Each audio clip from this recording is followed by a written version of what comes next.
বিসমিল্লাহির রহমানির রহিম। আসসালামু আলাইকুম ওয়া রাহমাতুল্লাহি ওয়া বারাকাতুহু। আশা করি আল্লাহ তাআলার অশেষ রহমতে আপনারা সবাই ভালো আছেন। আমিও ভালো আছি আলহামদুলিল্লাহ।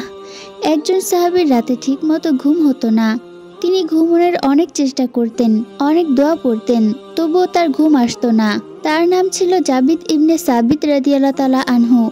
বিখ্যাত ওই লেখক সাহাবী। তিনি রাসূলুল্লাহ সাল্লাল্লাহু আলাইহি ওয়াসাল্লামের কাছে গিয়ে তার অনিদ্রার কথা জানালেন।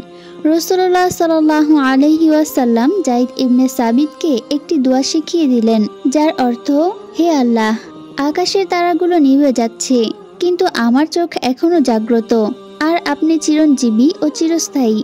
ঘুম বা নিদ্রা আপনাকে পরাভূত করতে পারে না। হে চিরঞ্জীব ও চিরস্থায়ী, আমার রাতকে প্রশান্তিময় করুন এবং আমার চোখে ঘুম এনে দিন।